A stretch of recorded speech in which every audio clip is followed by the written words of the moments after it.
You know, as you all know, we are a church that is just this beautiful educational facility where we not only learn in our Sunday services and Tuesday nights, we also have a seminary program. And the seminary program is 5+ years.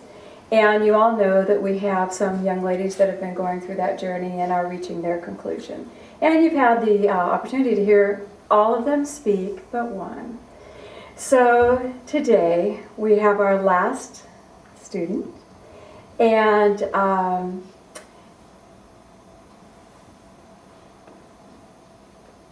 she asked me to say nothing. So I'm actually drawing a blank here.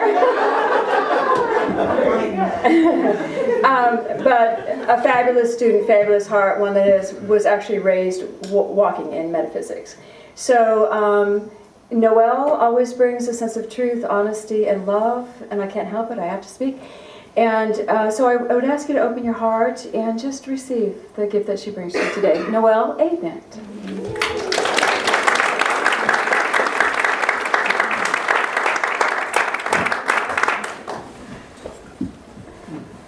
Good morning, everyone. Good morning. Okay, this month of January, we've been talking about Jesus' journey through the Aquarian Gospel. The first Sunday, Cindy talked about Brotherhood, as January, as this year, is the year of Brotherhood, 2013. And the second Sunday, she talked about Jesus' journey as an infant through Egypt, where Mary and Elizabeth were taught. And then last Sunday, Patrick talked about Jesus as a child. So today, I'm going to take us on a journey through India, and we're going to learn about some of the things that Jesus taught when he was there. So I wanted to share a story with you. In this story, Jesus is 16 years old, and he's been studying at a temple in India for 4 years. So he's been there since he was 12 years old. And in this scripture, a wealthy man is holding a feast for Jesus, his honored guest, and everyone is invited. And this is chapter 27. In Ach, a wealthy man of Bihar, made a feast in honor of his guest, and he invited everyone to come. And many came, among them thieves, extortioners, and courtesans. And Jesus sat with them and taught. But they who followed him were much aggrieved, because he sat with the thieves and courtesans. And they upbraided him. They said, "Rabboni, master of the wise, this day will be an evil day for you.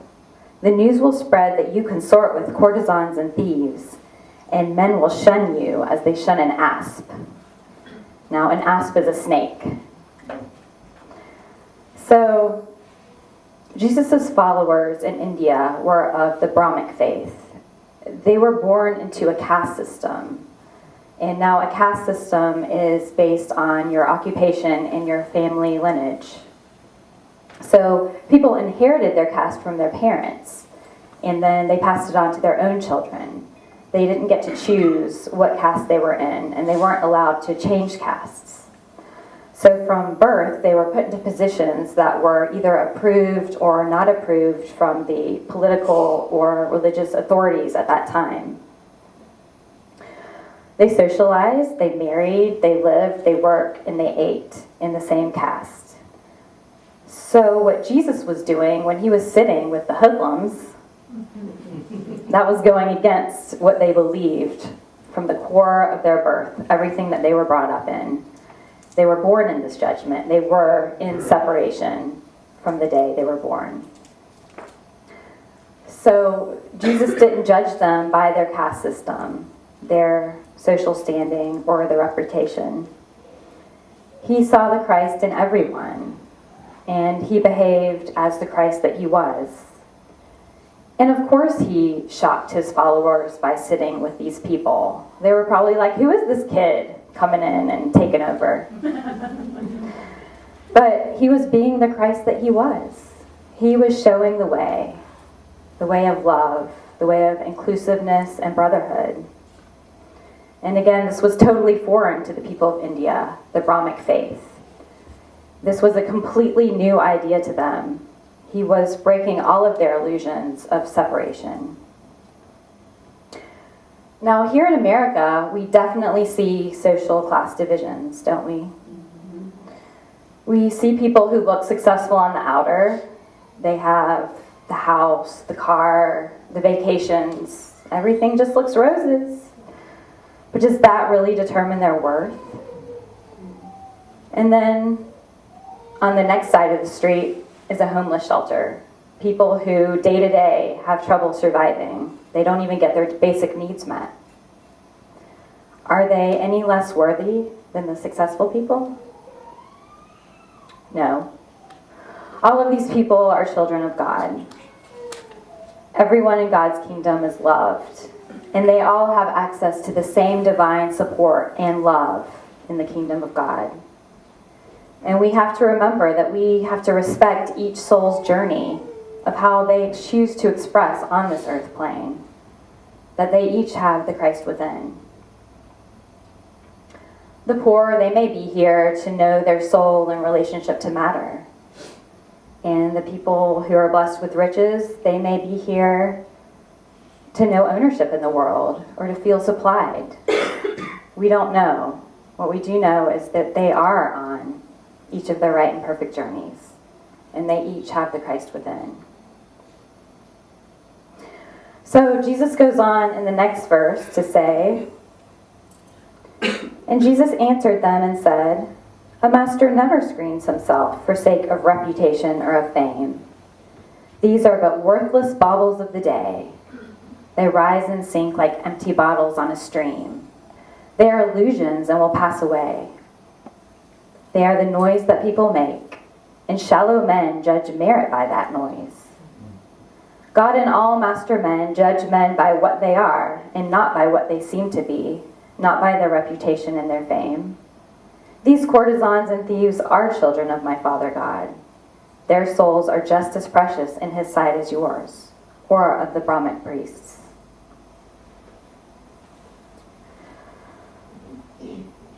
Here, Jesus is saying that a master doesn't form himself to fit into the outer. The outer world is fleeting, an illusion.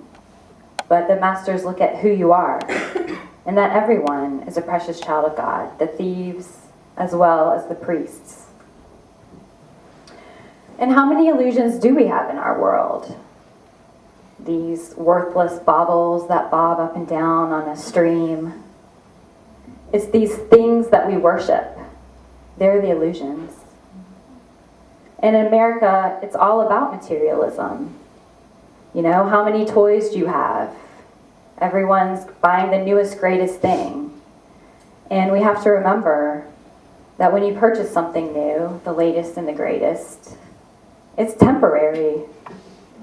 Nothing in the outer will bring you true joy or inner peace. But you find this true joy and inner peace by being the spirit that you are. By being a spiritual being on this planet. And it's who you are and knowing yourself as the spirit that will bring you the true joy and inner peace. That's eternal. Because there's not a new model of yourself coming out. Be who you are. A spiritual being expressing on a human body. Start to value your spirit, who you are, over the things that you worship or the things that you have. And to value your spirit, just start nurturing yourself. Start staying centered in who you are. Instead of worshiping the illusions of the material world, look within. Worship your own spirit. Give that energy to your true path, to know yourself. Take time to pray and meditate and connect so that you can discern what is real from what is an illusion in your own world. Because it's what you give to the world that will bring you true joy and inner peace. Because what you give will come back to you. If you stay in your spirit and radiate out that light and love to the world, that's what you're going to get back, the same light and love reflected in the outer. When you start navigating the world as the Christ you are, seeing others as a child of God and treating them that way. That's what's truly important. Not separating people through social class or what they seem to have on the outer, but loving and accepting everyone because they're your sisters and brothers. We're all connected. We're all children of God on this planet. Yeah, we may choose to express differently by the jobs we have or the clothes we wear or the houses we live in, but we're the same, and that's what Jesus was teaching them. And then he goes on to say, yes, they are sinners and confess their guilt, but while you are guilty but are shrewd enough to have a polished coat to cover up your guilt, suppose you men who scorn these courtesans, these drunkards, and these thieves, who know that you are pure in heart and life, that you are better far than they, stand forth that men may know just who you are. The sin lies in the wish, in the desire, not in the act. You covet other people's wealth. You look at charming forms, and deep within your hearts you lust for them. Deceit you practice every day and wish for gold, for honor, and for fame, just for your selfish selves. The man who covets is a thief, and she who lusts is a courtesan. You who are none of these, speak out. Nobody spoke. The accusers held their peace. And Jesus said, the proof this day is all against those who have accused. The pure in heart do not accuse. The vile in heart who want to cover up their guilt with holy smoke of piety are ever loathing, drunkard, thief, and courtesan. This loathing and this scorn is mockery, for if the tinseled coat of reputation could be torn away, the loud professor would be found to revel in his lust, deceit, and many forms of secret sin. So Jesus is calling out his accusers. He's saying, yeah, they're thieves and they're courtesans, but at least they're being true to their soul and they're confessing. Well, you accusers, you have your own desires, your own faulty thoughts, but you're judging them. He's saying it's these faulty thoughts that are the sins, not the acts. They're just as bad. And we have to be careful because we know that the thoughts do create our world. And metaphysically, we know a sin is what takes you off your path. So if you're thinking negatively about someone or something, you're going off your path.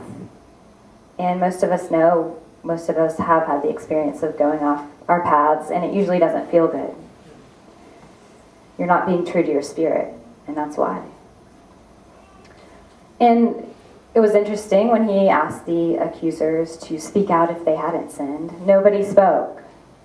In that moment, they knew and they felt it in their heart that their hearts weren't pure at that time. Because the pure in heart know that everyone is on the right and perfect path for their own soul. Jesus was saying to look beyond the outer garbs, the words spoken, to see the truth, to feel the truth. And the minute we feel our own spirit, and the minute we feel the purity in our own hearts, we won't accuse others, and we won't judge others, because it won't be within us. But we will feel our own Christ spirit, and therefore we'll see the Christ in others. And then Jesus goes on to say, the man who spends his time in pulling other people's weeds can have no time to pull his own. And all the choicest flowers of life will soon be choked and die, and nothing will remain but darnel, thistles, and burrs. And here Jesus is saying, look at yourself first. Take time to pull your own weeds, and let your brothers and sisters do the same. If you don't, you'll find you won't be able to see through these judgments, these weeds. And soon you will become a weed. You will become the weed in your world. Stay pure in your heart, knowing who you are. And these weeds, these judgments that you have, will fall away. Everything that no longer serves you will fall away. Because the judgments we hold are within ourselves. You cannot see the truth of who you are, spirit, until you take the time to clear these judgments, these weeds, out of your life. Judgments are the weeds that are blocking you to be the Christ that you are. And that's what we must do. Behave as the Christ, putting aside all of our judgments that we have for others and for ourselves. Seeing the Christ in everyone and loving everyone. Stop looking at what others are doing, what they're buying, and concentrate on your own path. Truth is love, it's oneness, it's brotherhood and forgiveness that binds us all. And when we start to feel that and know it and own it, we'll start to feel more connected with everyone and with everything. And we'll start to feel that universal love of the Christ that binds us all. Because Jesus didn't have conditions on his love. He loved everyone and accepted them, inclusively and unconditionally. And he forgave them. He looked past what he saw on the outer, straight to the love, and asked, "Who are you really? Children of my Father God." So as you see yourself more as the Christ, you'll see the Christ in others. And all the judgments will fall away. You'll be free to be who you truly are, Spirit. Take a moment to look in the mirror and ask yourself, what do you see? Your outer world is a reflection of what's inside of you. And this is what Jesus is saying.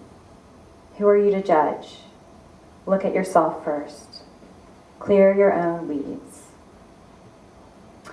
So when you find yourself judging someone or something, take a moment and close your eyes and look within and ask, what inside of me needs to be healed so I can clear this judgment?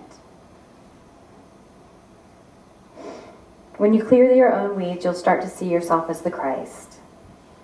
And then instead of looking at others in judgment, you'll see their spirit first. It'll start to become automatic.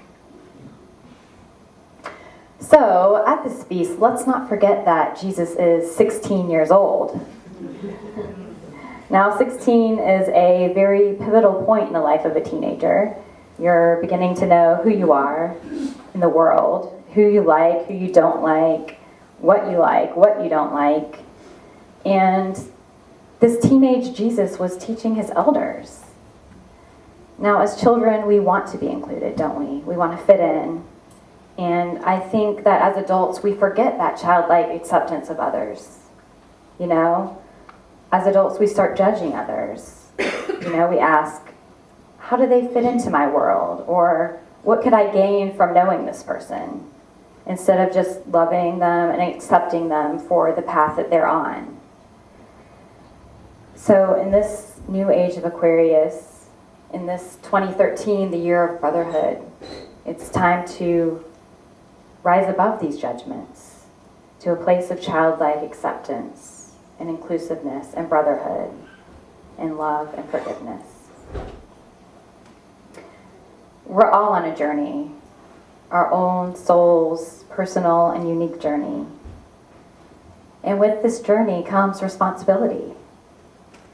It's responsibility to stay on your own path and be true to yourself.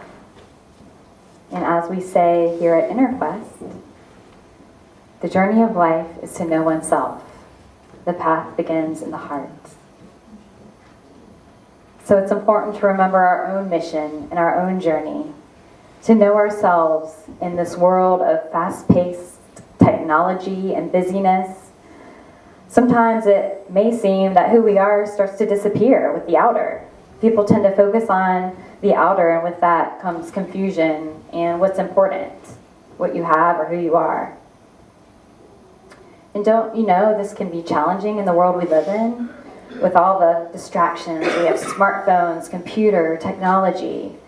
Everyone is so busy trying to keep up with their own life, trying to get things done, trying to get to the end of the day. For what? To get to the end of another busy day? Somewhere, our soul's journey gets lost in the busyness. And instead of knowing ourselves as the journey becomes getting things done, And most of the time you're getting things done for others, not for your soul's desire. You're getting things done because it's on your calendar and you're checking it off at the end of the day. So I finally bought a smartphone last summer. I was one of the last ones. And it wasn't because I wanted one. I just couldn't resist it anymore. I didn't want to stare at the screen all the time or be one of those people that it's always in front of their face and they're looking at it for all the answers. I want to be engaged in life. I want to go within and look at spirit for my answers. So yes, I got one, and I will use it to navigate my outer world, but I'll still go to spirit to navigate my inner. Because in these times of technology, it's easy to get swept away with the latest and greatest. But if we keep our spirit strong, keep our connection to the inner, we can stay in the flow of life in the outer with the connection of our inner spirit. So I am grateful for the genius of our time coming up with the world at our fingertips and the computers and the phones. But we'll still be looking within and knowing that it's not your house, your car, your phone, anything that defines you. It's your spirit. It's who you are. So in this busy world of technology, how do we stay on our path, on our journey to know ourselves? Because at the end of the day, what really matters? How much you get done or who you are? We must begin to realize the value of life, the value of our life and the life of others, without judging them and without judging ourselves. A lot of us cover up our light because we're afraid of being judged in the world. But we have to remember that deep down in our heart of hearts, we're all the same. We all have the Christ within us. So judge not by outer appearances, but look deeper. If someone needs help, help them. They're on your path for a reason. And sometimes helping them means just loving them or accepting them or including them. And sometimes while we use our outer tools, cars and computers and phones to navigate the earth, use your spirit within to ask, which car do I need to buy? Which house do I need to live in? Let them work together. Become the Christ within you are through taking the actions on the earth plane with your spirit. Jesus showed the people in India a new way of life. He completely shook the foundation that they grew up in. He opened their eyes to see oneness instead of separation, to look past the illusions of reputation and look at people for who they are, spirit, children of God. And it's our responsibility in this day and time to do the same, not for anyone else, but for ourselves, to be the Christ we are and to stay on our path, to know ourselves and not let the outer world define us. We don't need to prove anything to others in the outer, not by the people we know or the things we buy or the places we go.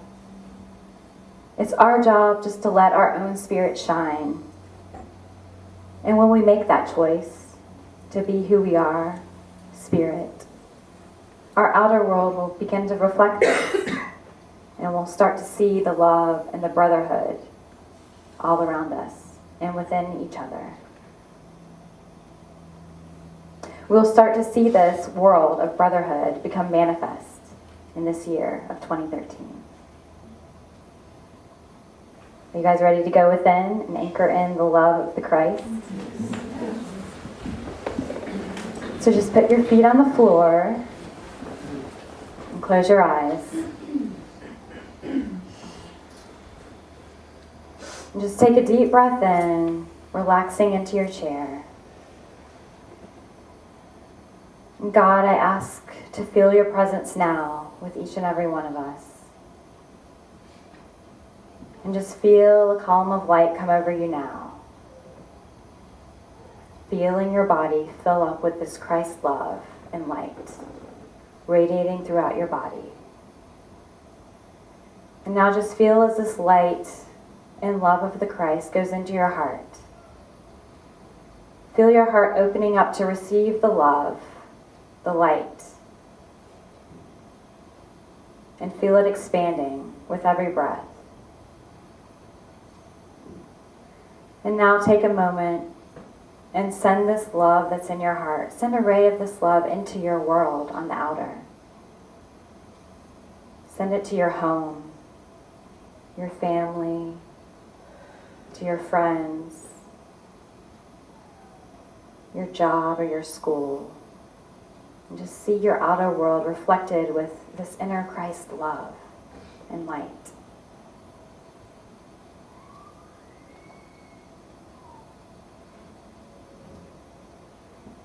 And now just take a moment and ask to see a situation on your journey on earth right now where you feel judged. Judged for your journey. Or where you were judging another by their outer journey. Ask to see this situation now.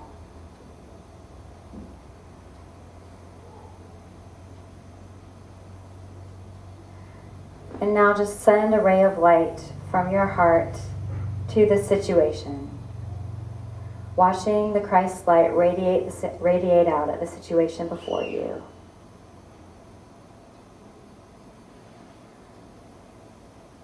And as this light illumines the situation, just watch the judgments you held in your heart.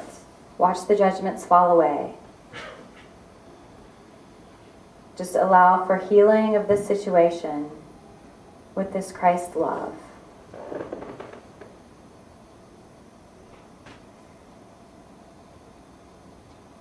And as all the judgments fall away, just ask to see this situation differently.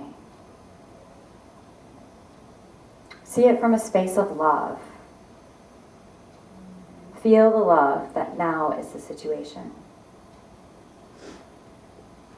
The judgments falling out of your heart. And in this space of love, ask to see the truth. The love in this situation.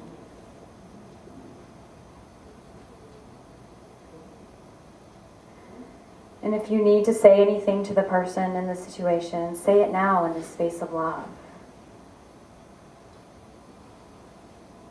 And if not, just sit in the silence, just feeling the love radiating from yourself to the situation.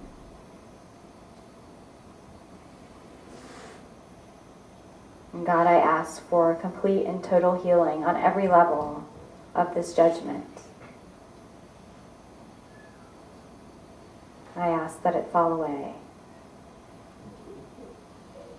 And just allow yourself to be in the space of love until that's all there is love.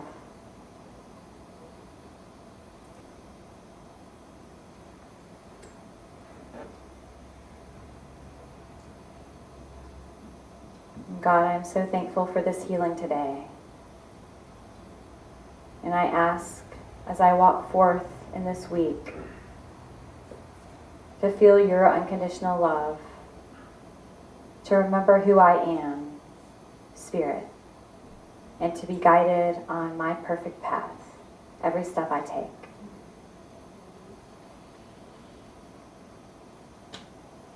And just feel yourself coming back in your body now, wiggling your toes and fingers. And when you're ready, open your eyes.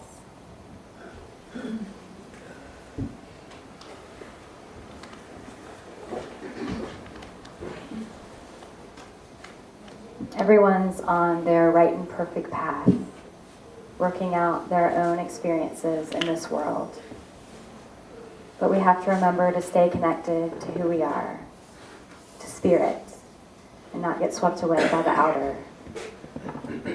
Keep our own weeds pulled instead of judging others, knowing we're all the same, children of God.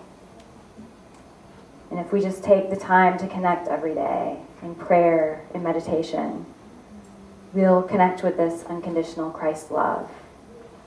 This is where you're loved unconditionally for who you are. This is the journey of your life, to be on your path and to allow others to be on theirs. And this is what will make the year of Brotherhood.